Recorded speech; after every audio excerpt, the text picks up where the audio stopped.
Hello everyone and welcome to another episode of Minecraft. It is episode 89. Can't believe it's been that many parts. Can't believe it has been that many parts, honestly. Yeah, okay. I haven't been doing much lately. Just, against my better judgment, I haven't been doing much. I don't know.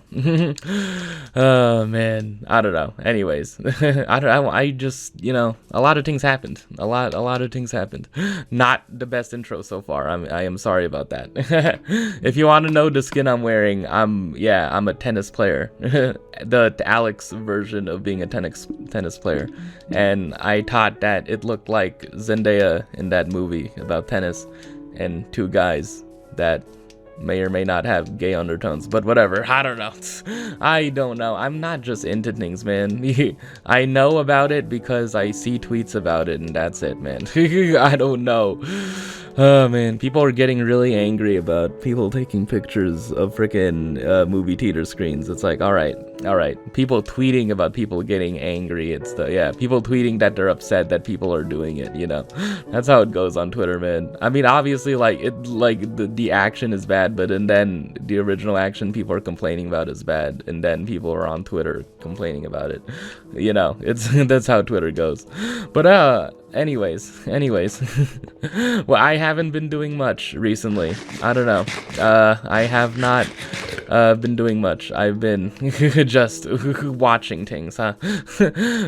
I'm trying to think, did anything happen recently? Murray makes a move.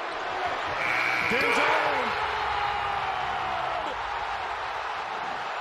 The Nuggets have won. Did anything happen in the recent days or weeks that maybe would be interesting to talk about? Jokic a screen. Murray to try to break the tie. No timeout by the Lakers. They got to go. James, a bump, a feed, a Prince shot. No! Zeros on the clock. The Nuggets advance. They have won. And the defense of their championship title is alive and well. Caitlin Clark got drafted into the WNBA. Yeah, that's the thing that happened. I apologize for not making one of these sooner, man. I don't know. It seems like I just got off that previous video I uploaded, and then I mean, I wanted things to progress, I wanted things to progress. I meant to freaking record an episode a lot sooner, and things got jumbled. So yeah, I guess I'll talk about that first. Yeah, the WNBA draft happened. It was cool. Yeah, Caitlin Clark obviously got drafted number 1. Angel Reese, I think, got drafted number 8. I think, yeah. All the picks within the top 10, all of expected picks were in the top 10, maybe minus one player, but Caitlin Clark went number 1 to the Indiana Fever. Good for her. There was this weird ass exchange she had with a reporter that hopefully will never happen again. And then Cameron Brink got drafted number 2 to the LA Sparks, which is good. Cool, really cool. Seems like the right fit for her.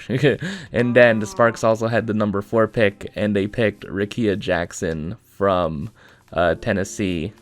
Yeah, which a lot of people are saying is probably the most WNBA ready player in the draft.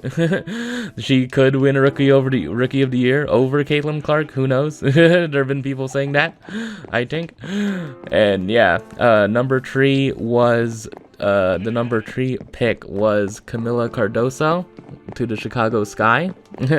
And then, funnily enough, Angel Reese was the number 8 pick. Yeah, I said, you said that Angel Reese was picked in the top 10. Yeah, I think Angel Reese was either number 7 or 8. I don't know. Excuse me if I'm getting it wrong off the top of my head, because that's how I like to do things. But I don't follow a script. I don't follow a script. I don't follow a script where there is an expected sort of flow of something, you know, like if I'm writing a story, let's say I'm like writing a story, right?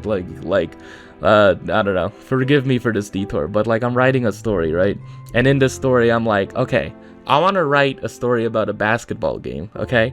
Okay, so I start out with that. Okay, this is very unrealistic because I don't outline stories, but bear with me. If I want to write a story about a basketball game, and I'm like, it's, you know, I want to write a script of how I want it to happen, and also have the goal of making it really exciting, what would I do?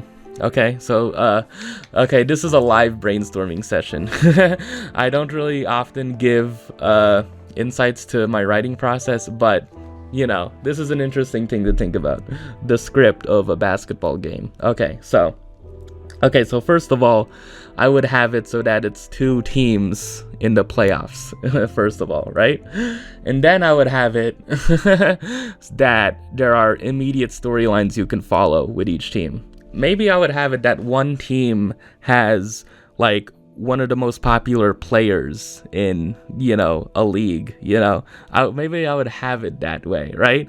One of the most popular players in a certain league, and maybe next to one of the most popular players / one of the greatest players of all time, next to him, maybe, well, yeah, this is men's basketball. It could also be women's basketball, but, you know, just, you know, for the sake of the thing, one of them is one of the greatest players ever, right? And then next to him is an amazingly freaking defensive freaking player. Some would say should have been a finalist for Defensive Player of the Year, you know, an amazing freaking defender that can guard 1 through 5 and like can be an also really great offensive player in the post, right? I would have those 2 as the headliners of that team, along with a supporting cast of like a couple guards who can shoot. Maybe one of the guards is very streaky with their shooting, so it's like, you never know, very up and down. And then I would have, you know, other players that might or might not fit, probably don't get celebrated that much.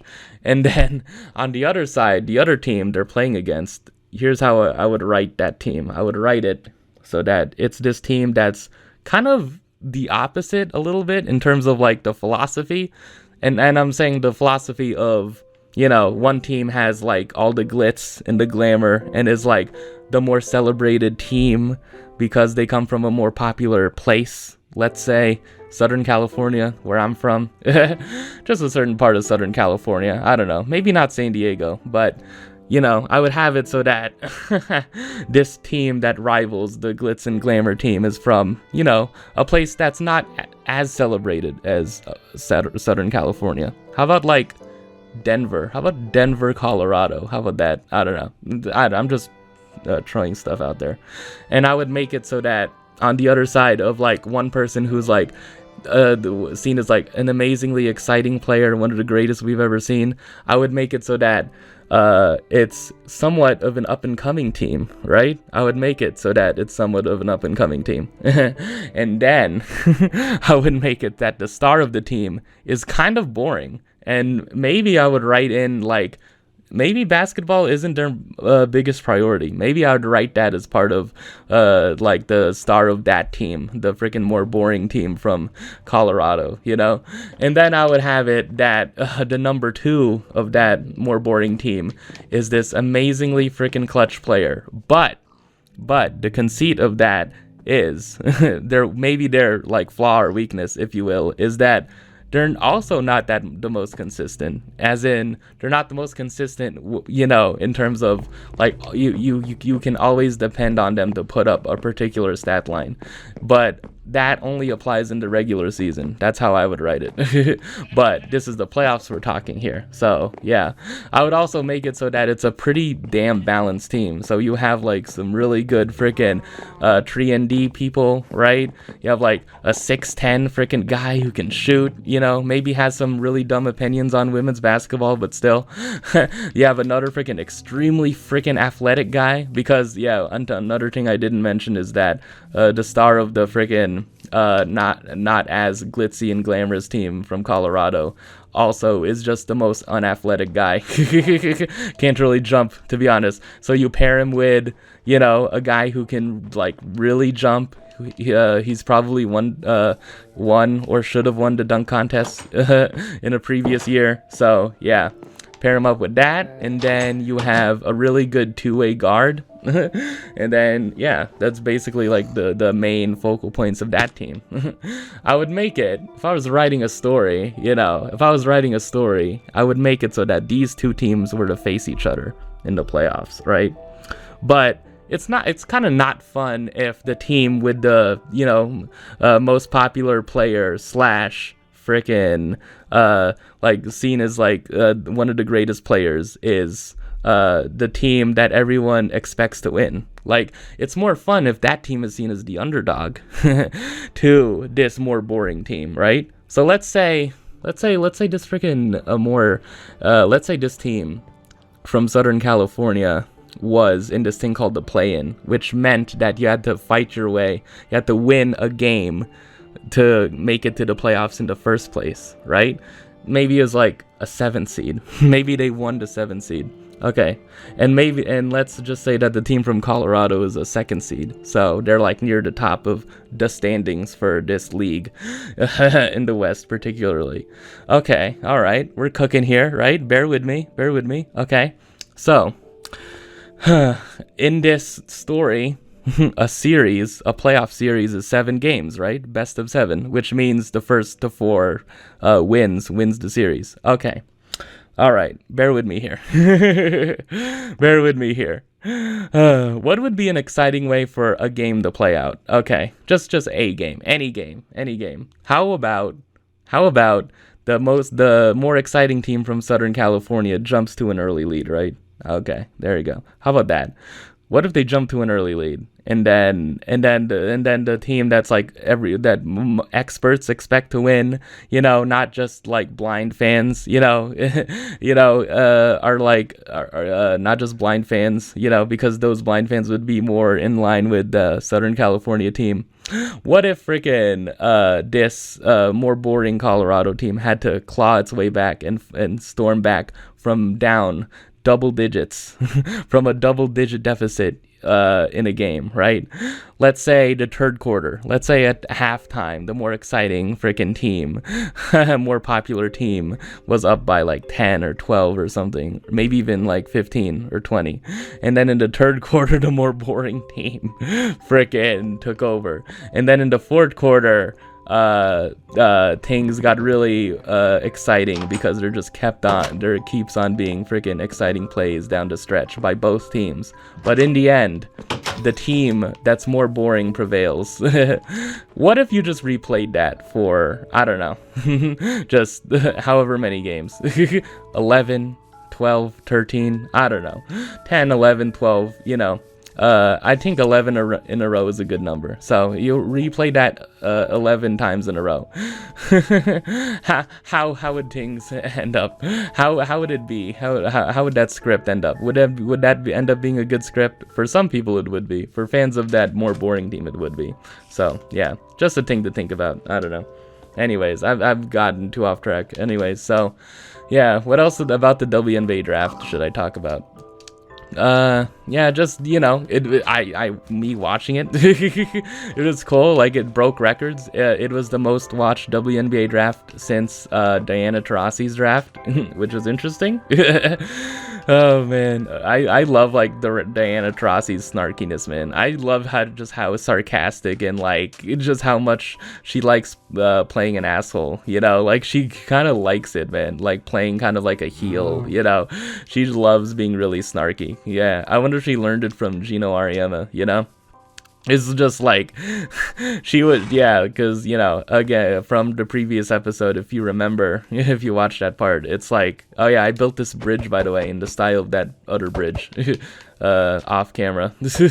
I wish I could actually play the game on camera. I wish. But yeah, Diana Taurasi said that something about Caitlin Clark is gonna have a hard transition, to the WNBA. Reality is coming, it's not gonna be easy for her. And then she got asked about those comments again, right? Where the reporter is like, all you said was there's gonna be a learning curve. All you said was it's gonna be a bit hard to transition at first, right?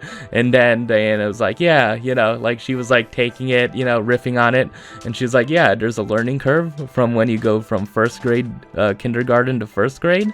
There's a learning curve from when you go to middle school to high school. There's a learning curve from when you go to high school to college. And I'm like, damn, dude, that's just perfect, man. Perfect, like adding salt, adding fuel to the fire, man. Just perfect, man.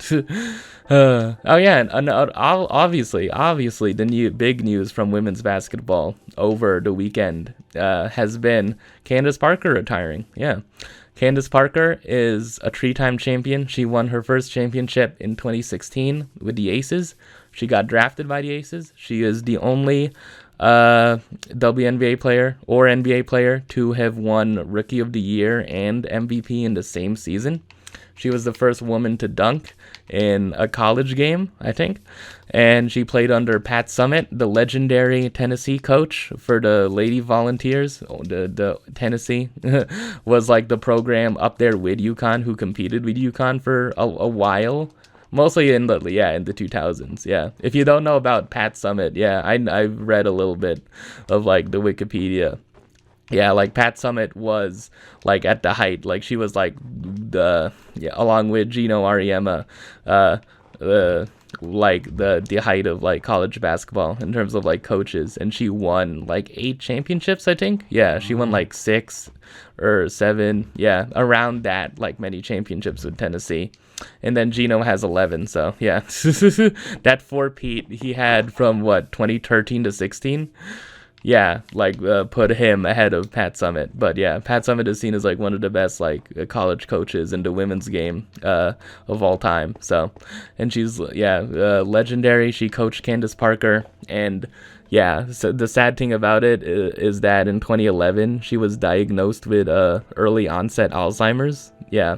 And so she had to quit she had to retire from coaching because of that. And then in 2016 she passed away. So, and that was also the year that the Sparks won the title. So I think I saw in a Twitter clip Candace Parker saying in a post-game interview after they won the title that year that she was just like crying, and she was said this is for Pat. So yeah. I first saw her when she won with the Chicago Sky in 2021. And she, like, the season before that season, she arrived to the Sky in free agency. She decided to come to the Sky in free agency, sign with the Sky, and then in her very first season with the Sky, win a championship, But, like, they had the pieces already there, right? Kalia Copper, Allie Quigley, Courtney Vandersloot. I don't know if I've mentioned this before, but Allie Quigley and Courtney Vandersloot are married, and they were on the same team for a while before Courtney Vandersloot got traded to the New York Liberty. I don't know. I don't know if the WNBA season is purely going to be the Aces versus the Liberty. I don't know. Because, Seattle made some moves I talked about before, right? Nneka Ogwumike, Skylar Diggins-Smith, along with Jewel Lloyd. And also, they're getting Nika Mule. And Nika Mule got drafted with, like, the 14th pick, right? I did not know that Nika Mule from UConn, declared for the draft, Also, I've been getting a lot of UConn Twitter, / Paige Becker's, like, tweets and, like, clips, So many TikToks, so many clips of Paige and Nika Mule and AZ Fudd, man. I don't know. Also, the transfer portal thing is a thing, and I only pay attention to it when it's women's basketball. But notable names who arrived and were in the transfer portal. There's this girl I mentioned last episode or 2 episodes ago, right? Caitlin Chen, who played for Princeton. She, because you can't like be like a graduate, because once you are a senior, I think like that's the last year you can play. at an Ivy League. There's some like rules about that, but yeah, Caitlin Chen, who played at Princeton this past season, has transferred. She entered the transfer portal and transferred to UConn. So yeah, that basically is going to be the replacement for Nika Mule. You know, I don't know how good Caitlin Chen is defensively, but yeah, that's really cool. And I'm probably going to root for UConn even more now, just because they have an Asian player. I mean, yeah, look, man, I don't know where that other Asian player is going to go. You know the one I'm talking about, hopefully. If you know, whatever. But yeah. Also, another name who entered the transfer portal, Haley Van Lith, who, the last memory of her in everyone's minds was getting absolutely cooked and shredded by Caitlin Clark on three-pointers. Not her fault. Not her fault. Kim Mulkey should have thought about freaking putting another defender on her to begin with, but, she decided to transfer from LSU all the way to TCU, Texas Christian University. So, yeah, I don't know. It's cool. Yeah, I guess it's like, I would assume Haley Van Lith is going to end up in the WNBA after next year. So I guess like she just decided that why not just like spend another year in college and maybe like have another year of development before she goes to the WNBA. So that's cool. Oh man, any other notable names from the WNBA draft? Yeah, like most of them. Yeah, Daisha Fair, the number 3 leading scorer in NCAA women's history, who played for Syracuse, got drafted to the Las Vegas Aces of all teams.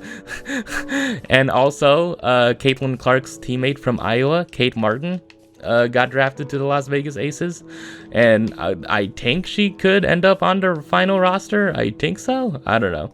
I mean, yeah, Candace Parker, yeah, she won her third championship with the Aces, right? But she got injured. She was playing through a foot injury, like right up until, and in the middle of the season, she made a statement on Instagram that said she's been playing with that injury and she would be out for the rest of the season. So yeah, that championship was definitely earned. The Aces were looking like they were the best team in WNBA history by freaking miles with her playing. So yeah, I think that championship is definitely deserved for her, right? It's not like you rode you were chasing a ring. It definitely doesn't feel like that for her, And even if it was, I mean, come on, it's fine. That was my thinking. Why retire? Why not just spend one more year on the roster and freaking maybe just play in limited minutes? But yeah, obviously that's not who she is. She's yeah, Candace Parker said in her retirement statement that she would never cheat the game. It's nice, isn't it? It's nice that when there are athletes who absolutely know when to retire, right? Even when they know they could keep going. I really respect that about athletes, I don't know. And maybe about artists too. I don't know. You really don't see that from artists. You never see a novelist. You never see someone who writes freaking novels being you know what? I'm gonna retire, man. I'm stopping. Imagine if an author like Becky Albertalli, after her recent book, which I'm going to talk about, I promise, either in this episode or a future episode in depth. But yeah. Imagine if Becky Albertalli, after releasing however many books she had and had the career she's had, she's like, you know what, guys? Especially after the stuff I've been through on social media and stuff, and how this community, this YA community has kind of changed within the last few years, I'm gonna hang it up, even when that there could be more she could do. I don't know, just a comparison that I thought would be interesting to make, but I don't know. Oh god. Why, man? Why are creepers like that? And I didn't even get freaking touched too.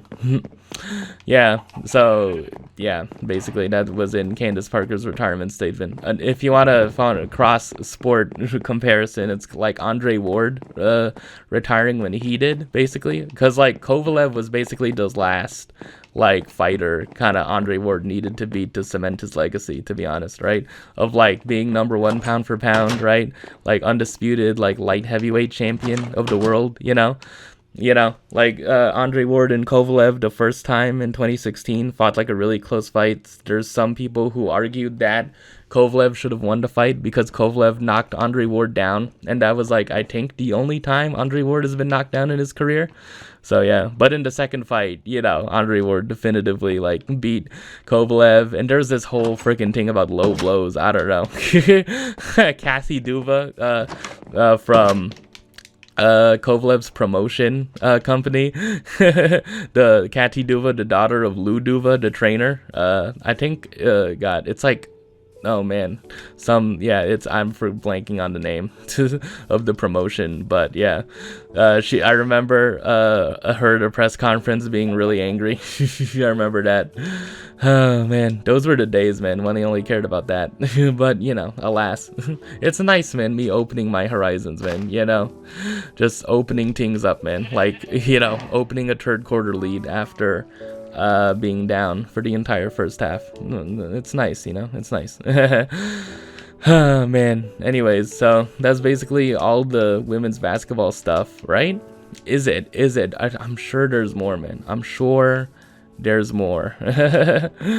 Oh man, yeah, I mean, yeah, I think like, there's the whole WNBA salary stuff. Like, what's the freaking point of freaking art, like, talking, you know, is about, you know, come on, just like people, like, just when Caitlin Clark is in the league now, it's like people are suddenly every people who have always watched or cared about or noticed about women's sports, women's basketball, suddenly they're all just like, really? WNBA players only make that much? I make more than Caitlin Clark. It's like, okay, all right, man, okay, all right, thanks for the outrage, thank you. Thank you so much, man. At least buy the orange sweatshirt first, man. Like, I don't know, man, I might buy the orange sweatshirt at some point in time, man. Oh man, I don't know, it's just too, I don't know. Yeah, I mean, it's coming from the right place, I guess, but it is kind of just weird seeing it from people who probably have never watched a damn WNBA game in their lives. It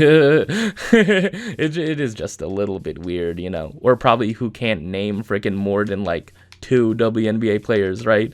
Like, I can name like one from almost every team, man. I could do it right now. I don't know. Yeah, I mean, yeah, I don't know. Whatever. I don't need to prove myself, you know. Hopefully I've been proving that with how I'm speaking right now. But anyways, how long have I been going on for? Half an hour, man. Jesus. Do we have to get through things faster? Yeah, that's basically all the WNBA stuff. Candace Parker has retired a legend. She's the GOAT of women's basketball in a lot of people's eyes. And I think there's a really good argument for it. And yeah, the interesting thing that I thought about is that in 2021, the Chicago Sky played the Phoenix Mercury in the WNBA finals, and Diana Taurasi has played on the plays on the Phoenix Mercury. So Diana Taurasi is another player who people bring up as the go to women's basketball. So it is interesting that Candace Parker did get a win against Diana Taurasi. So that's an interesting thing to keep in mind when you're arguing about who the GOAT is. But I don't know. I mean, I would assume both are like totally valid options. So yeah, there's also Cheryl Miller, right? In terms, you know, there's like a difference between pioneer and GOAT, I guess, right? Like Caitlin Clark is absolutely one of the GOATs of women's basketball, as Don Staley has said, right? But I don't know. Do we really need to freaking go back and forth with UConn players / non-UConn players on like, can she be the GOAT without a title? It's like, okay, let's just leave that. Let's leave that in 2024, man. Oh man, anyways. Oh god, yeah, there's also the whole Caitlin Clark getting a signature shoe, right? She's gonna get a signature shoe deal, and she has a shoe deal signed with Nike for like 28 million or in that range, right?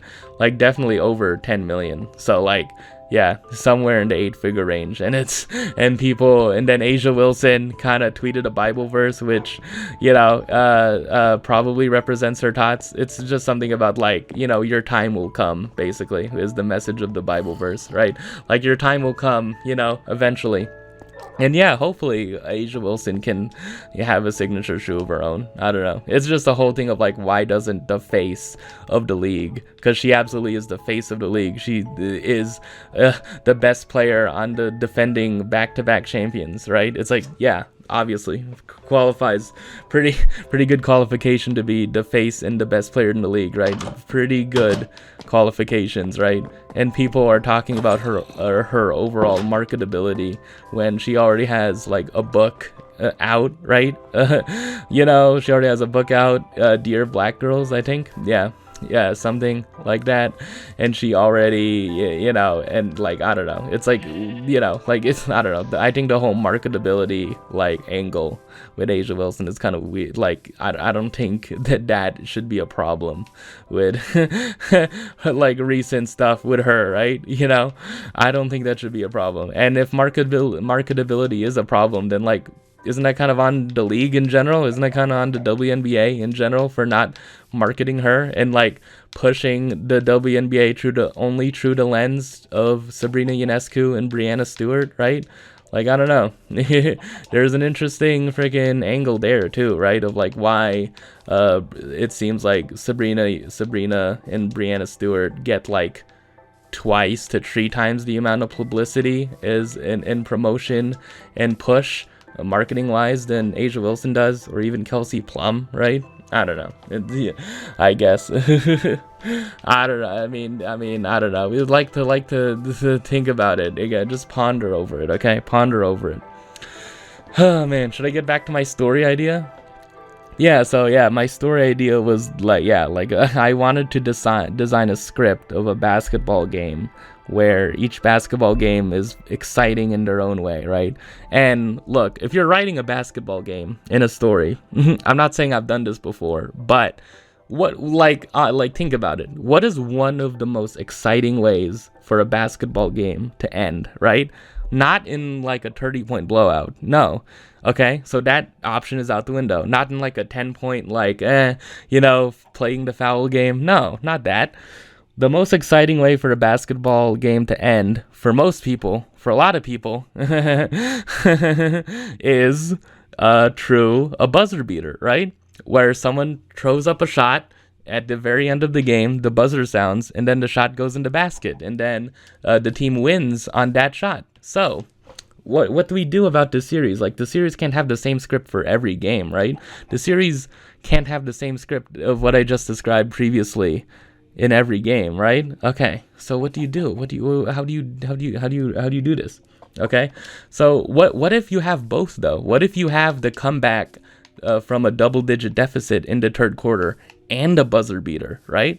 Like, what if like you have a game where it's like the you know, dazzling freaking glitzy and glamorous team with like one of the GOATs of all time? Well, like, what if you have a game where that team is up by, you know, let's say like 20 points in the middle of the third quarter, but the Denver team, the Colorado team, the more boring team with the horse guy leading it, is like, you know, just you know, chipping away at the lead, right? Oh, like slowly, and by the start of the fourth quarter, it's only down to 10 points. They're down, right? And by the end of the game is tied, and like as the clock winds down, someone, let's say that extremely clutch guy that I mentioned on the more boring team, let's say that the ball is in his hands, and come on, if you were to write a story, if you were to write a script of how the game would end, it's pretty obvious, right?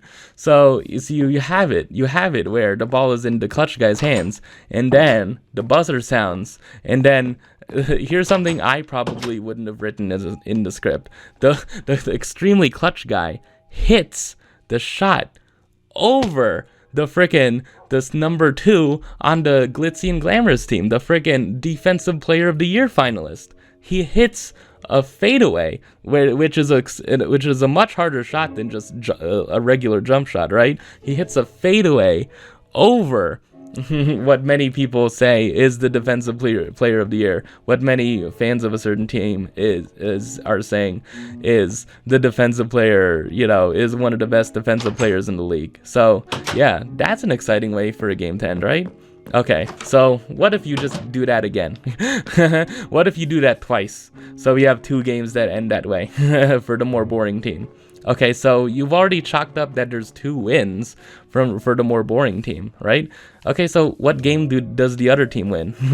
How does it become an exciting series? Well, I don't know. I think we can't really fit that in. I think it has to only be an exciting and fun series for one team and one team only. I'm sorry, but you know, it's just how the script worked out. I'm sorry. I mean, I wanted to revise it. I wanted to take it to an editor to get revisions done on it, but I don't know. I unfortunately couldn't get it done in time. So that's basically all I have, is that there's 2 game winners by buzzer beaters, and then there's 2 more win, and then there's 2 more wins by the team that's the higher seed, and then only one win where the glitzy and glamorous team actually keep their lead at halftime. So yeah, unfortunately that's how the series goes. So that must mean that the more boring team won the series 4-1.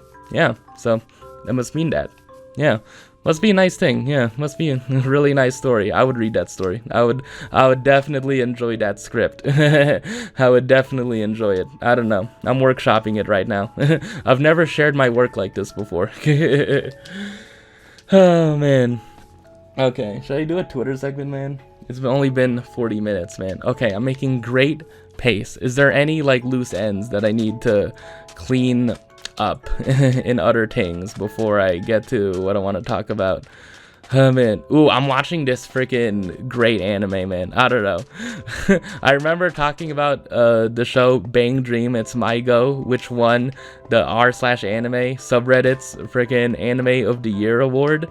And yeah, if you like that show, if anyone is familiar with that show and has watched it, you would probably like this show called Girls Band Cry. It's so freaking good, man. I don't know. It's basically that show, but a tiny bit, a smidge, a scotch more like edgy and melodramatic. I don't know. I just really like shows like that are about like flawed characters and like drama and stuff, you know. That doesn't feel like it's just being too dramatic for the sake of being dramatic, but I don't know. It also helps that there's really good music in it. That also helps. But yeah, fair warning, it's a 3D CG show. So like it's 3D animated instead of just usual like 2D, which most anime is 2D, obviously. And yeah, I don't know. It can look weird at times, but I don't know. Like I think like the backgrounds look pretty good, but like it's just that the characters sometimes look weird. In like the first 2 episodes, there's this like cat that appears, like a cat, a gray cat, and it just looks so weird, man. It just looks so weird. It just looks like the PS2 game. I'm sorry, but if you can get over that, if you are a story over visuals kind of person, you know, as I am, I don't know, you like freaking dramatic shows, maybe with like a female ensemble cast, you know, maybe with like a cast of female characters that are like really well written and like have like flaws and are entertaining in their own right and like interact together well, and like, you know, like it has really sharp dialogue, you know. Yeah, you would like that show. So, you know, this is oh man. Anyways, God, should I talk about the book I read? I don't know, man. I wanted to make it take up like a big chunk of it, but unfortunately I can't freaking oh man, unfortunately I kind of waited too long. I don't know. I wonder if I should just talk about it next episode, or you know, I think I'm done talking about that specific thing. I think that's all I'm gonna mention of that series, because that was the expected thing to happen, you know. Obviously, if people have watched the NBA playoffs, you know what series I've been talking about. So let me just recap the other series. Oh man, it seems like the Philadelphia 76ers are probably going to be out of the playoffs soon. So yeah, it sucks. Like Embiid just can't have a healthy playoff run. He's dealing with Bell's palsy, which means he can't freaking blink in one of his eyes, man. Like freaking a Twitter doctor was the first one to figure it out before it got revealed. It's like, I don't know, man. And like the Knicks, who they're facing, yeah, the Knicks just freaking took over Wells Fargo Center, the Philly Arena for game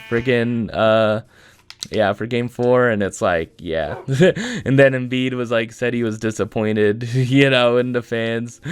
Oh man, yeah, it just, but Josh Hart though, on the other side of it, Josh Hart, amazing freaking rebounder. How the hell does he do that? It's 6'4". I thought he was like 6'6", but no, he's like 6'4". He's a freaking point guard's height. He's like the height of Tyrese Halliburton and is getting all those rebounds. Like how? Like, dude, other than Hart, other than Heart, other than Hart, the organ and like the value, the attribute, it's like, god damn, dude, I don't know. He got 17 rebounds, man.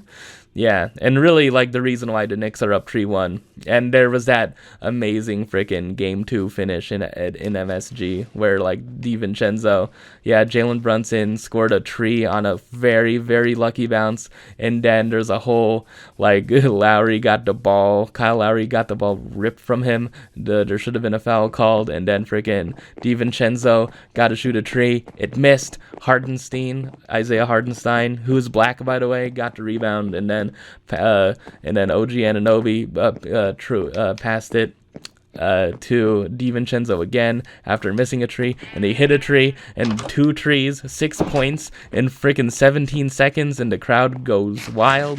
And Ben Stiller and freaking Chris Rock, Spike Lee in attendance, man. I don't know.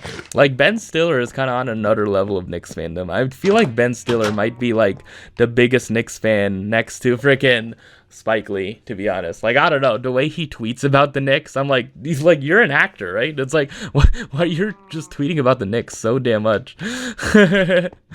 Oh man, yeah. And like the big headline of that series is that Jalen Brunson is freaking that guy, and like he absolutely is worth the money.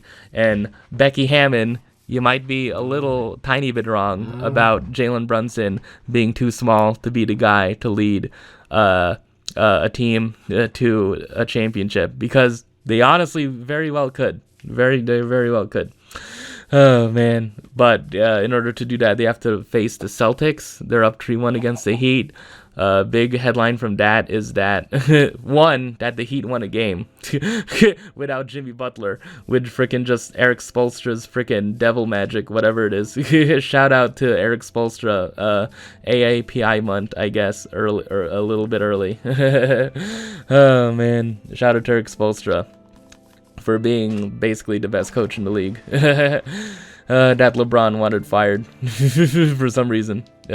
Yeah, and also LeBron isn't that freaking guy I was talking about in that script analogy. I kind of was, also, I don't know where you would get that, but I don't know. I'm not, it's not guaranteed that I'm talking about him, so.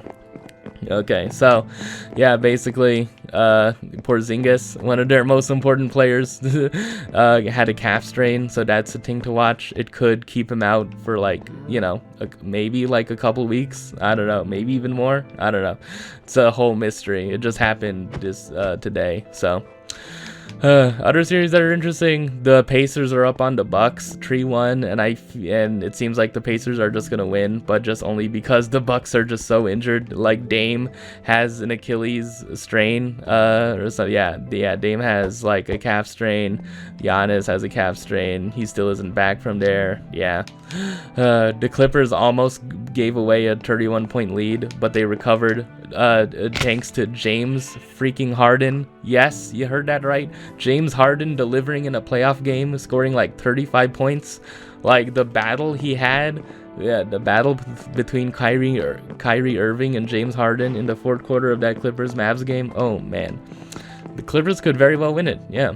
the Thunder, the weakest number 1 seed, according to some people, just swept the friggin' New Orleans Pelicans without Zion, but still, it's still a sweep. Actually, they swept. It's like turned out to be a much easier series than another high seed, low seed matchup. So, shout out to the Oklahoma City Thunder for proving that they might not be the most weakest number 1 seed ever, and they have a tiny bit of playoff experience under their belt. So yeah, they have a legit shot at beating whoever comes out of 4-5 Clippers, Mavs. So yeah, and the Suns, and the Suns, probably the biggest freaking.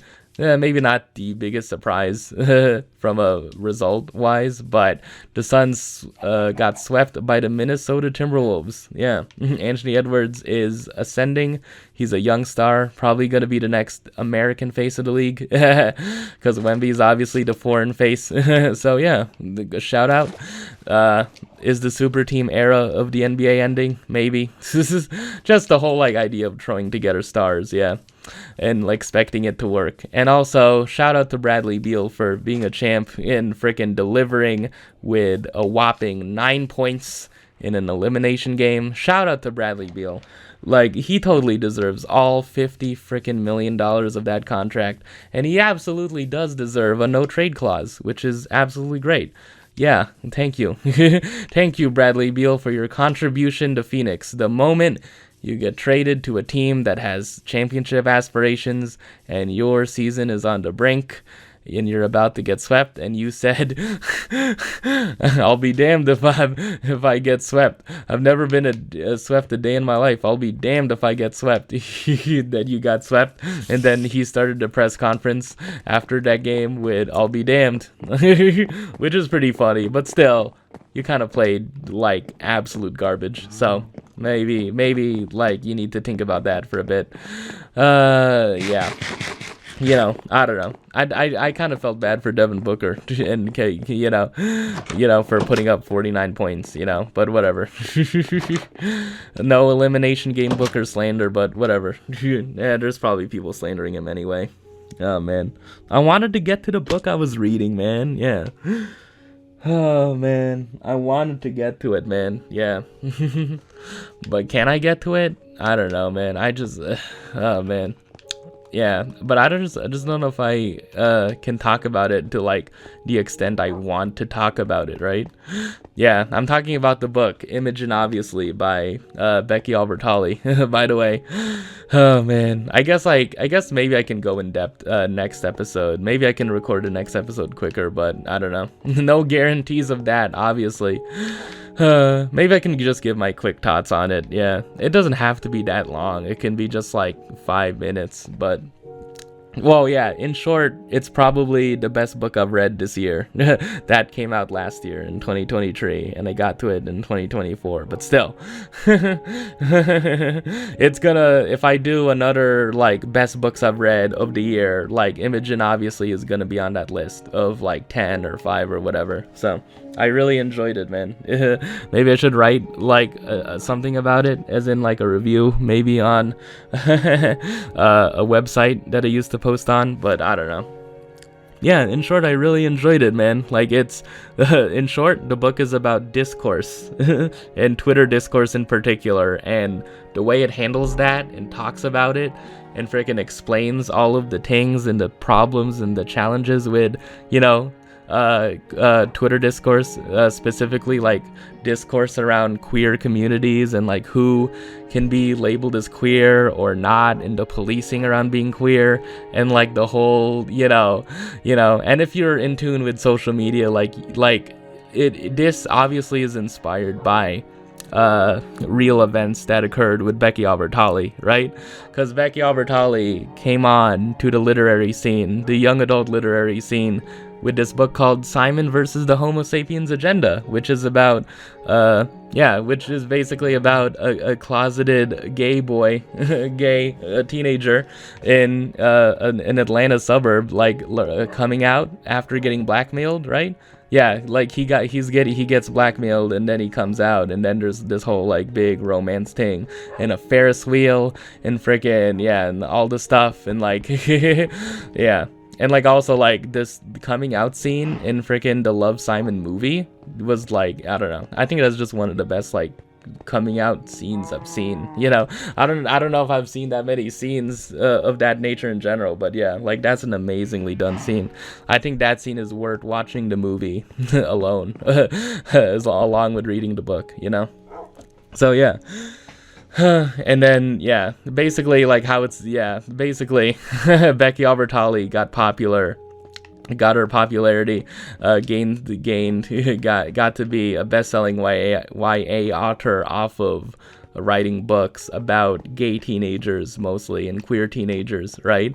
And you know, I would assume at some point a question came up about like why is Becky Albertalli writing so much about gay characters and centering queer characters in her stories as her protagonists of novels when she herself isn't queer, right? Or doesn't identify as queer, right? And then, you know, in 2020 or 2021, I don't remember when, she posted a statement which basically she talked about this, and then she revealed that she is in fact bisexual and queer. And you know, it's the whole thing about it's just such a freaking downer, man. Like that's basically just the message of like the whole book Image and Obviously, that it's just it just sucks, man. It just absolutely just is such a downer, like how like being queer has turned into just discourse, and like the discourse around being queer and like the whole concept of queerness and being gay and like the community around it on Twitter and how it's discussed on Twitter and just on the internet in general is just so freaking toxic and bad, and it just sucks so goddamn much, right? Especially like even as someone who, if me myself, doesn't identify as queer, it's like, yeah, like obviously like anyone can tell you, man, who just looks at like so many tweets, right? It just sucks. Yeah, like you see, yeah, like I would like obviously like there's other like events, you know, are like adjacent to this, right? Like with the Heartstopper situation, where like last year, like Kit Connor, like the actor who played one of the leads in Heartstopper, right? The Netflix show based on the graphic novel by Alice Oseman, right? It's like he had to friggin' say in a tweet, it's like I'm bi, right? It's like when it's like, dude, you just had like the internet and rabid freaking toxic freaking stupid freaking like single brain celled fans like of a Tang just like force this freaking guy to just like have to freaking like reveal his sexuality when he, like it probably wasn't his preferred time of doing it, right? It just, yeah, like that's the thing, like that's what the internet and this discourse has like done, you know, like the policing of identity, right? It's just, yeah, like that's basically like the whole team of it. Hopefully I'm doing it justice, but yeah, it's basically, yeah, like those are the larger teams of it, right? Like I don't know, like I guess I don't really need to explain like the story, you know, it's kind of a typical Becky Albertalli kind of story, but it's also kind of not, right?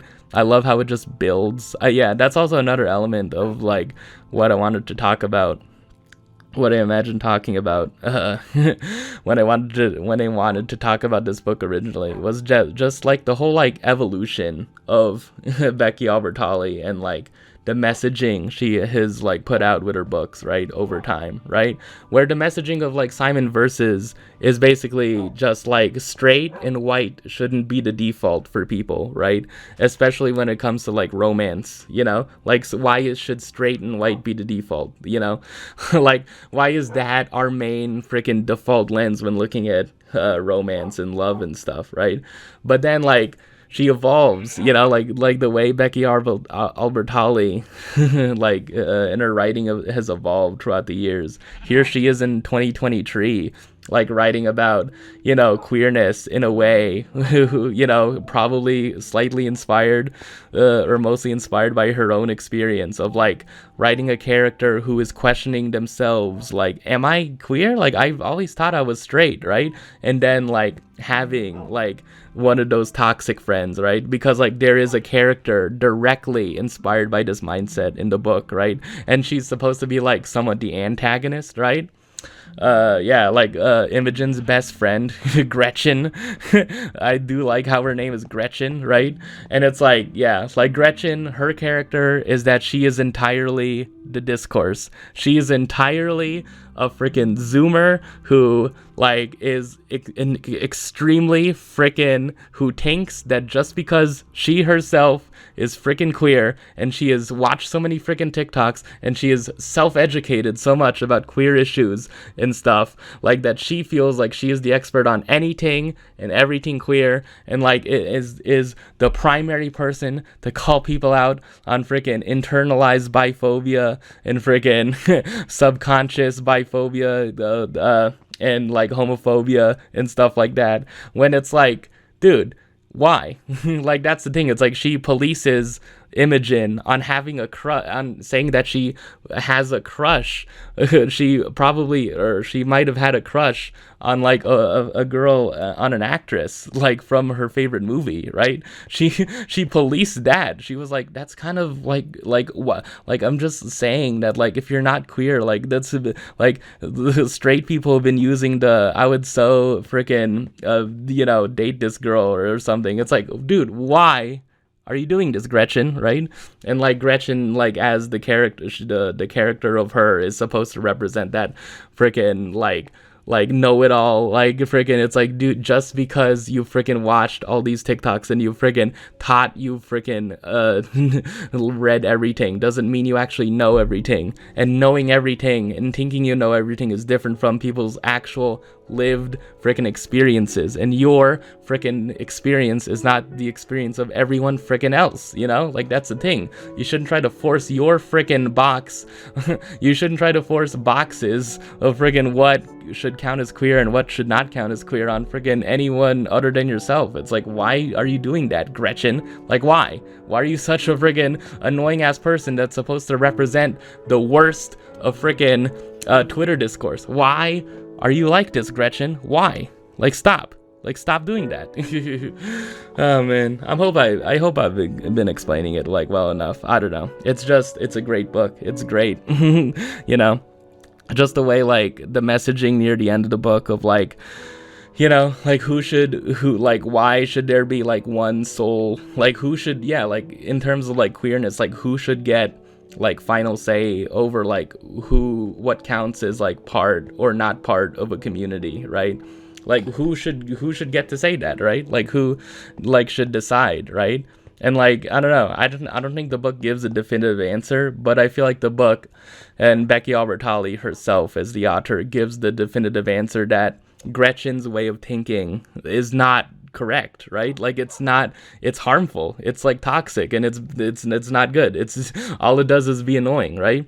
The other like big thing is that like there's like this similar, Becky Albertalli basically had like put in a similar kind of situation to the Heartstopper situation in the book, where like there's an actress who played like a queer character, and then they came out on Instagram as freaking a lesbian or bi or something, and then Gretchen is like, oh, she finally came out, oh good, oh god, I was so worried. That show just seemed really freaking like problematic to me. It's not as problematic anymore. And then it's like, and then like, yeah, is it like the main character, Imogen's sister, who's also gay, right? Who's gay, right?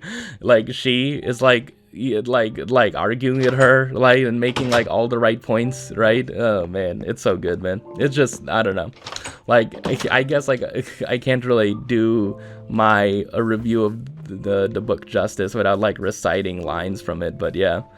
Other than like the themes and messaging, it's like Becky Albertalli books have amazing freaking dialogue. It's like, yeah, basically. I tweeted about it. It's like reading Albertalli's dialogue is like watching a certain team from Denver play. It's just beautiful, man. It's just beautiful, man. It's like you think that you like, I don't know. It's weird that like, you know, I feel like I'm somewhat inspired by Becky Albertalli in the way I write dialogue, right? But it's like, it's just on a different level, man. It just seems simple to write what she does, but it's like the way that like she writes dialogue and the way she writes characters interacting with each other. I don't know, man. I don't know. I can't like say enough praise about that, right? It's like, I don't know, like to this day, like I'm 23 years old and like Becky Albertalli books, you know, for young adults and, you know, still just like entertain me to no end, man. It's just so fun, like flipping. It was just so fun reading that dialogue, you know. It's just so fun, man. It just, oh God. Yeah, it's just fun. The dialogue just flows so easily. It feels like great to read, you know. Not because it's simple, but like you think it's simple to write, but I don't know. Like I would like to think that dialogue is my strength, but I don't know. Like I read Becky Albertalli's like writing, and I'm like, yeah, I don't know. The way I write dialogue, my dialogue is not this freaking like free flowing and this freaking you know, well freaking written. You know, it's not. It just isn't. You know, I don't think I'll ever get to that level, man. I don't know. Oh man, it's like watching like, you know, Becky Albertalli's like dialogue ability is like watching like Kyrie's finishing ability, right? It's like, how does she do that? Like how? Like watching a mastered work, man. It really is. Look, I'm honestly saying this. Yeah, I don't know. I don't know what other freaking authors, you know, I would put in terms of like being experts at dialogue. I don't know. Maybe Hemingway a little bit, yeah, and I don't know, that's like very stylistic though. Oh man, but yeah, I don't know. There's like, yeah, there's obvious, like there's references, there's like very, like Becky Albertalli makes like very modern like references. There's like Phoebe Bridgers is shouted out, Clara was shouted out. There's a really funny line, you know, where the main character's like, am I just like am I really just like what, like shave, yeah, something about Claro and lemon squares and cuff jeans and like making out at a Claro concert, something about dad and like the connection to dad and being bisexual. Oh man.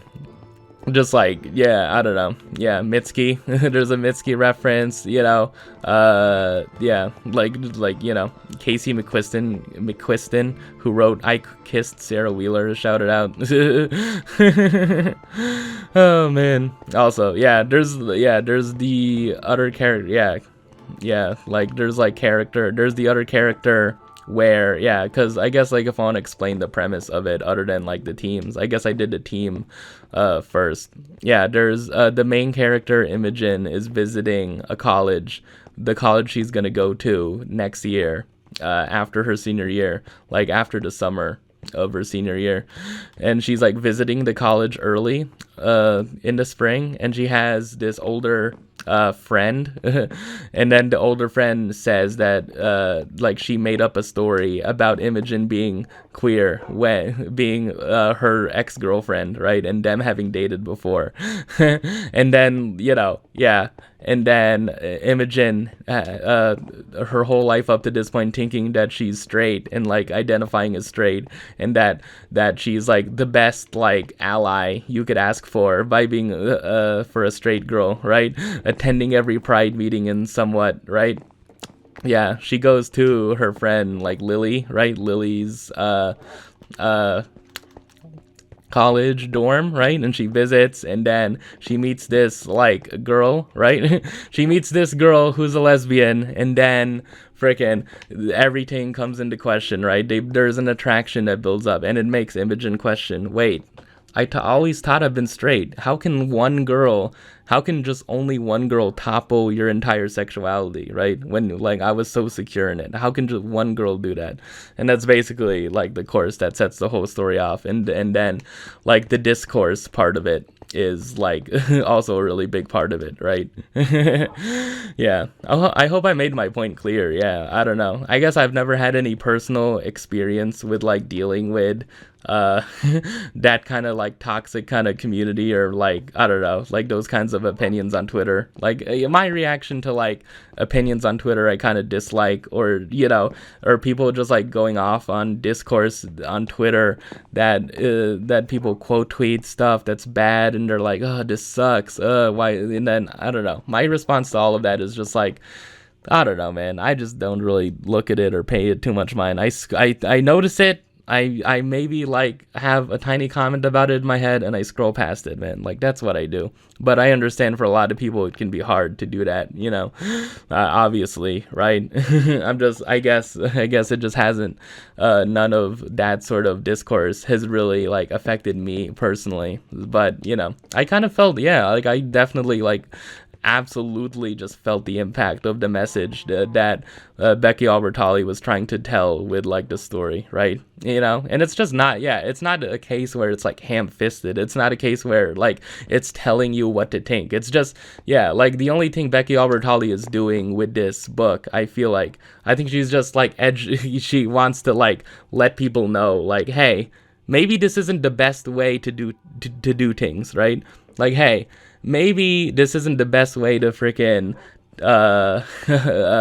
to have a community of queer people that feels safe and welcoming. Like maybe this kind of mindset isn't the best for having a community and like embracing a community full of queer people that is welcoming and inviting and accepting of other people, right?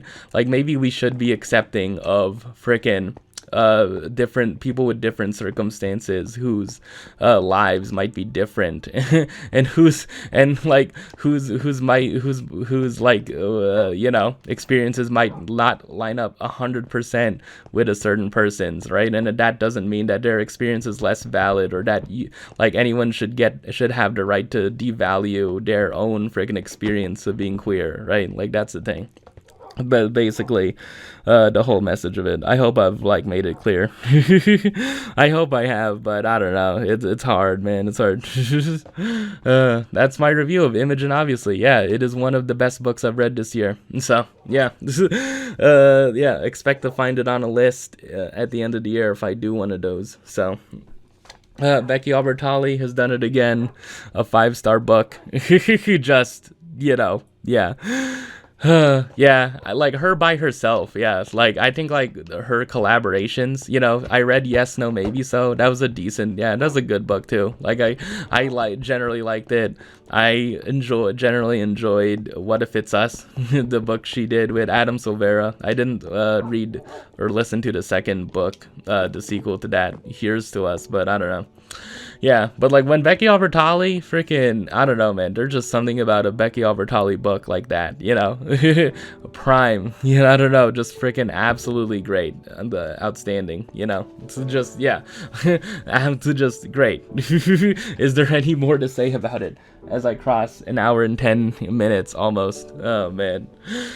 Oh man, yeah, just it's a great book. I guess that's all I wanted to talk about this episode. Yeah. I don't know what I'll call this episode. Probably a riff on the book title, since I used Only God Was Above Us last episode. I don't know. Dang it, I explained the frickin' the meaning. I explained the title. Dang it. Only for last episode though, so you know, I guess I'm explaining this title too. Yeah, I mean, I guess it's like I want every episode to make it seem like you can guess what the title is a reference to. So oh man, anyways, are there any more final thoughts before on anything before I have to frickin' move on? I think there's gonna be a Twitter segment. I guess there is, yeah. The Fallout TV show, I'll get to it eventually. People are playing Fallout. A bunch of people like Fallout 76 again. Oh yeah, the freaking rap beef continued. Drake using AI verses of Tupac. great. I don't know, man. Kendrick still hasn't responded. Freaking J. Cole bowed out. He is nowhere to be seen. Rick Ross responded to Drake. I don't know, man. I don't know. It's just a whole mess. I think it's at the point where like I can't comment on it now. It basically is. It's basically at the point where I can't comment on it. Oh man, people are making such a big deal about drafting a guy named Penix. How do you end up with that name? Like what? Like honestly, like what? Like country is that name from? Penix? I don't know. Penix Jr. Like me, I'm a junior too. So yeah. Oh man, anything else, man? I think the Padres are doing fine. The Dodgers haven't been outstanding. They've just been, you know, decent, but they haven't, yeah, like their batting is kind of, Anything else? A player got banned. Yeah, I talked about that. A player got banned for life. Jonte Porter for freaking betting on himself. Do not bet on yourself. I would assume Dennis Schroeder would give out the same advice. Anyways, I think that's basically it. Yeah.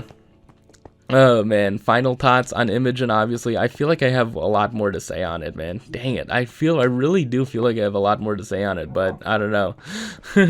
Yeah, it's a great, yeah, it's a great book. It's one of the best I've read this year. Oh man, I don't know. I kind of spoiled what it all is about, but yeah, I think people should read it. Yeah, if people want to freaking just, you know, it's a very short kind of book too. Like you flip through the pages so easily. Like every chapter. Yeah, that's also another thing. I guess I wanted to mention. Becky Albertalli's chapters are so damn short. You know, like I don't know. Like every chapter is just a single scene. Like every chapter is like 3 or 4 pages long, like at most, and is just consists of a single scene. Like a chapter is like 2 people, like people talking in a dorm, right? And then the next chapter is like people walking to a place, you know. And then the next chapter is doing trivia, which is a scene in the book, right? I don't know. I don't know. I wish I could write chapters that small, but I feel like a chapter has to be a complete kind of thing with a beginning and an end, right? But I don't know. I guess I just think about novels differently like that. Oh god. Anyways, is that basically it for this main portion of the episode? It's already been going on too long. So anyways, here is the Twitter segment. Someone tweeted an interesting thing that's not about one of my main interests. Piracy talk is so funny because it's like, whatever, man, do what you want, and I certainly get it if you're in another country without options, but some of you on here talk like you're Scorsese preserving film when it's like you just wanted to see the movie. It's okay to say that. But I mean, it's not okay to say that publicly, though, right? Look, man, it's just okay to, I don't know. Is it okay to admit freaking things like that? I mean, I've already admitted that I do like download albums, right? Like I do, like that's what I do for a lot of albums. And the funny thing is that there's this indie artist, Cindy Lee, who released an album called Diamond Jubilee. It's like a double album. It's like huge, right? And like it is not on Spotify in this day and age of 2024. It's not on Spotify or any streaming service, not on Tidal or freaking Pandora or freaking Apple Music, right? The only way you can get it is through this website called GeoCities, which I think like was a website used a lot back in the day, I would assume in like the 2000s, right? And yeah, like that's how you download the album, right? And it's, you know, I don't know. Again, I'm openly admitting that's how I get a bunch of my albums, okay?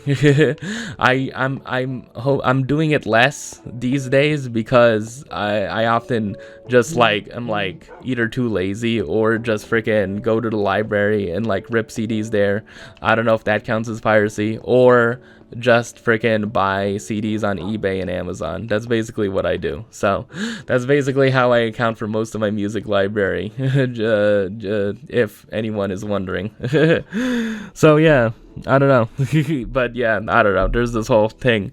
On another note, the iOS store, yeah, the iPhone, whatever, the Apple store, whatever it is, just recently is allowing emulators, so you can emulate Game Boy Advance games and Game Boy Color games And I'm like, dude, I've had that for like 10 years at this point. Like, I've been doing that for 11 years on my on a tablet. I remember doing that when I was like 13 years old. So I don't know. We got a great new experience for a lot of people who own an iPhone, but I don't know.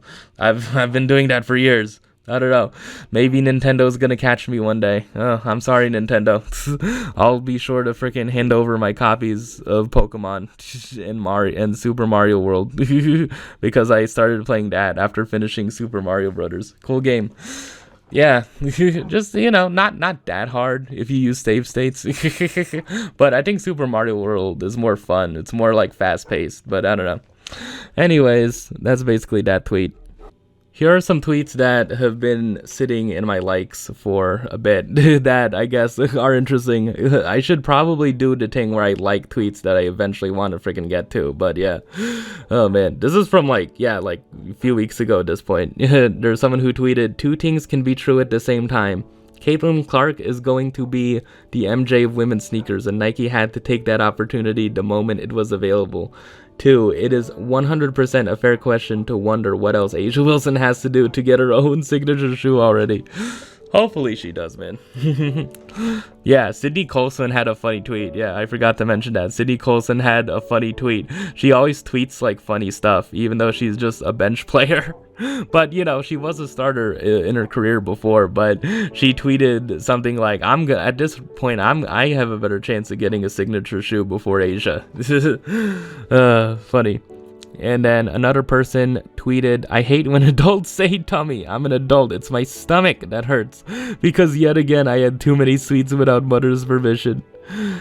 And then another tweet. This one is from Lyle Rass. And if you don't know who this person is, I'm not going to explain. I'm not going to explain it to you. But anyways, Lyle, who I know from previously on the internet in a context, said, before you tweet something, visualize yourself saying it out loud in a public place before making eye contact with another human being. That's just kind of true to life, a lot of people don't do that. I don't know. A lot of people love the frickin' quote tweeting a much more popular account part of Twitter, and then being like, here's a one-liner, or like ratioing someone. But whatever, I've never gotten to do that. And then someone had a tweet that said, gonna be crazy and ask a genuine debate question. Where's the line between love and fetishizing a place in the world, a country? What separates the two to you? Is there a line? And then someone quote tweeted, to love a place, you low-key also have to hate it. Like people, places will disappoint you and are imperfect. Oh boy, boy. The place cannot represent anything. It cannot be an escape or an ideal. It can only be what it is, and usually there is some ugliness there. Yeah, some have more ugliness than others, yeah. Interesting thing, I don't know, do I have more thoughts on it? Yeah, I mean, I'm not going to do the heavy lifting. I would assume if someone is watching, people can apply what they want to that. And then someone else tweeted about anime. Incredibly ironic. Incredible irony how an anime about a socially anxious girl called Hitori Bochi had a recurring joke that she was scared everyone would forget about her, and then a different show about a socially anxious girl nicknamed Hitori Bochi came out and totally supplanted her. Yeah, funnily enough, there was a show in 2019 called Hitori Bochi, and then yeah, most people just do that, yeah, Bochi the Rock has definitely taken over that.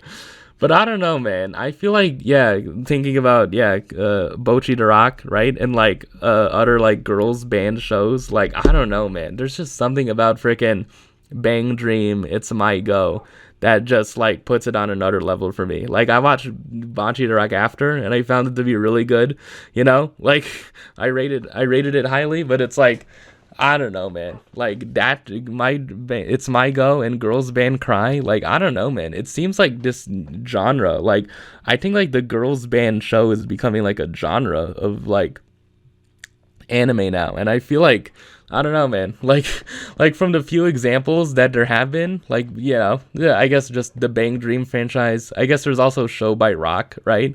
But like, yeah, Show by Rock, Bang Dream, and then yeah, Girls Band Cry. There's also another similar show. Yeah, it's not necessarily a girls band show, but it's about a group of girls and it involves music. It's called Jellyfish Can't Swim in the Night.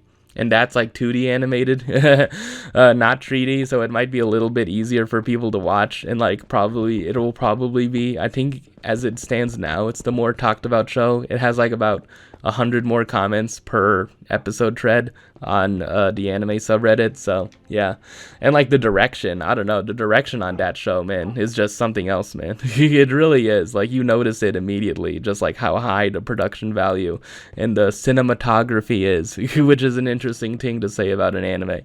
But yeah, it's about like just a group of freaking girls and then music is involved. So it's not directly a band, but it's similar in that regard. And I just found it interesting how there were two shows like that aired in the same season, and I'm watching both of them, and yeah, they're like, both of them are just really freaking good, man.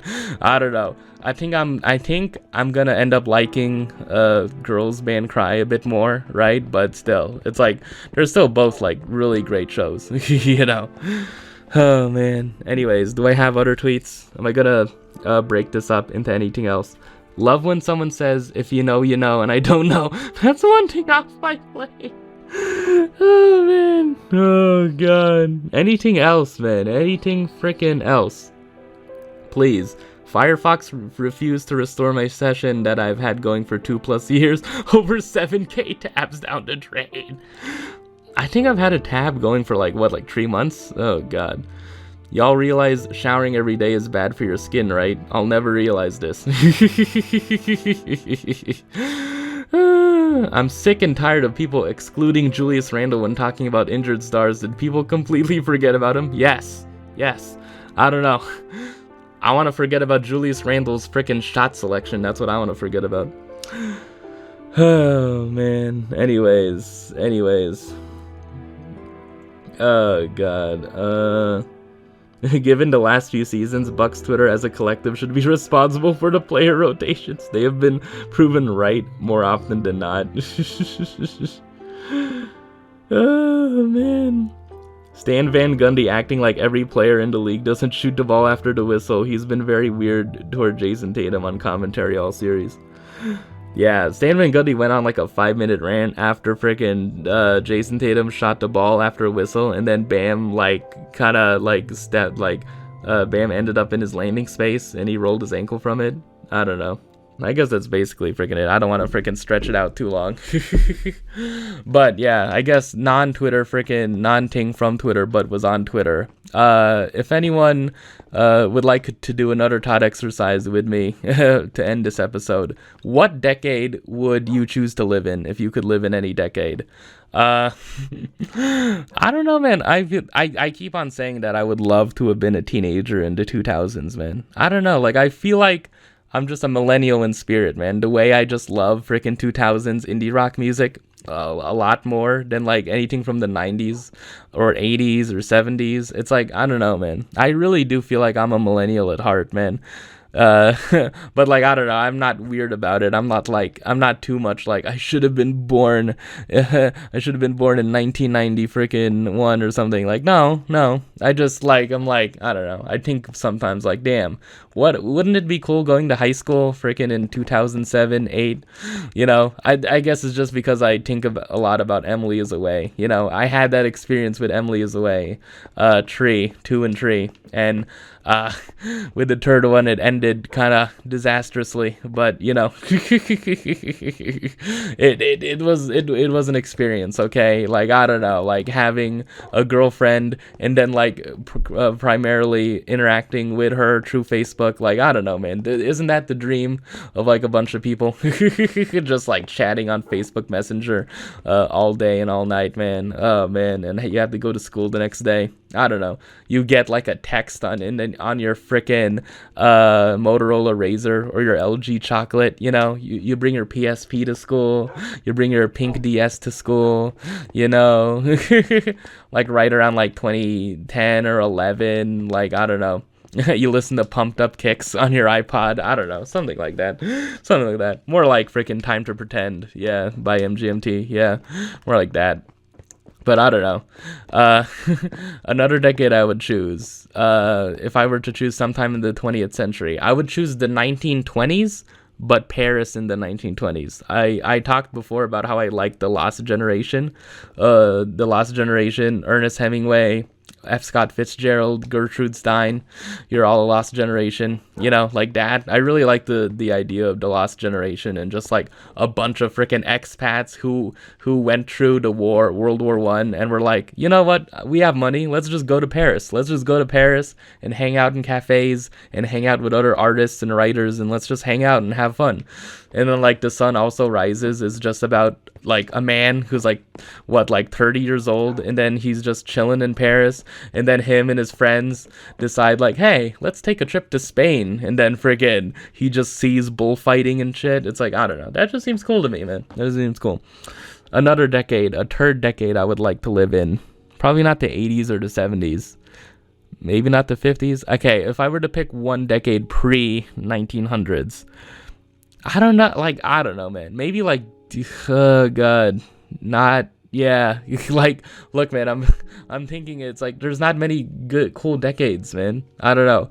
I guess if I were to pick, maybe, I'm not into the Victorian era. Like, I'm just really not. Like, I don't know. Like, there's so many people on like writing, publishing, like Twitter, like that space, who are like really, really into freaking Jane Eyre and Jane Austen, like the Bronte sisters, and like, and like Wuthering Heights, like that era, the Victorian era of English literature. I don't know, like I'm way like American literature over like English literature, man. Like, I don't know, like I'd rather read Hemingway than Charles Dickens. I'd rather read F. Scott Fitzgerald and Kurt Vonnegut over Jane Austen. Even, like, I might read a Jane Austen novel at some point, maybe just watch a film adaptation of her books, but I don't know.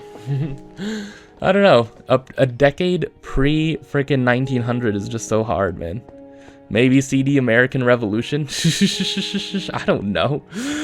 No, that would not be good. Like, I mean, I think the real thing is like, yeah, with my skin color, I don't know if it would all work out. I don't know. But yeah, I don't know. I'm thinking about it, and like the 1830s, I don't know if it really comes up in my freaking list of like decades I would choose to live in. I don't know, a decade I would want to live in, but I don't know. But there is the whole conceit of like, okay, all right, you can live in the decade, but what about without all the racists? And it's like, yeah, there's still like other problems though. I mean, like the 1830s without all the racists is like, okay, well, there's another pressing issue about the 1830s that needs to be addressed, right? It's like, yeah, I guess you could argue that frickin' like that, what I'm obviously thinking about would be covered when you say like without all the racists, but it's like, yeah, I don't know. I don't think I don't think there's a guarantee of that. So, yeah. Oh man. Like, yeah, I guess like maybe like if I were to choose like I don't know, maybe like like France, maybe France during like the 1800s maybe would be cool. I don't know. I might try the steampunk era. I might try freaking Victorian London for a bit. Like, I played a tiny bit of Assassin's Creed Syndicate, so it seemed cool. Oh man. Anyways, that's basically it for this episode. Yeah, I'm sorry I didn't get to as much as I wanted to get to. Oh man, Charlie Puth should also be a bigger artist. Man, dude, freaking Tortured Poets Department, man, dude. 14 songs all on the top 100, the Billboard Top 100, man. It's like, I don't know, that chart is just becoming more and more useless, as freaking like useless from like it doesn't tell you like the actual most popular songs of the week, right? Like, I don't know, I guess by a pure streaming number perspective, those are the 14 most popular songs, and like, but like, I don't know, it's just the weight that streaming holds in like determining chart position is just way too freaking much, man. I don't know, it really is. It's just way too much. It's just, that's what I feel like. I don't know, it just doesn't really mean anything anymore, man. It just really doesn't. I don't know. Oh man, I don't know. Yeah, I guess I'll just, yeah, that's basically it. Will I watch Challengers? Probably not. I don't know, man. Yeah, anyways, anything else that's like last minute that I should get to? What freaking other tweets have been freaking tweeted, man? Oh man. It's all just freaking basketball, man. God dang it, man. Oh man. Anything. Yeah, I guess. Yeah. This freaking episode is just so long. I didn't want it to be that long. I didn't need it to be this long, but yeah. My wife's stories are like Grateful Dead songs. I literally applaud when she gets back to the point. My wife, and then someone quote tweeted, my wife's stories are like Grateful Dead songs, always delivered with a spirit of exploration and a genuine joy for life. A zone of community and contentment that I'm happy to revisit countless times. Oh, man. I don't know. Oh, God. Funny. There you go. You know. Oh, man. Oh yeah, Travis Kelce got an extension. I wonder if Taylor Swift like celebrated that with him. Anyways, yeah, I think that's basically it for this episode. It's been going on for way too long. Hopefully I'll edit some of it, but yeah, I didn't really take much time off. But anyways, yeah. I'm glad. Hopefully you enjoyed the script. I'm working on another script. Hopefully, I don't know. I'm fine if the Wolves end up winning that series against the Nuggets, man. I'm fine. Like, I really am fine. It's like, yeah, like there's been people saying whoever wins the Wolves Nuggets series is gonna represent the West in the finals. But you know, I think the Thunder, if they can get past the Mavs or the Clippers, I don't know, man. I feel like the Thunder have a tiny chance. Maybe not a tiny chance, like a puncher's chance. Like, they have a chance at freaking beating the Timberwolves or the Nuggets. I feel like they have a chance.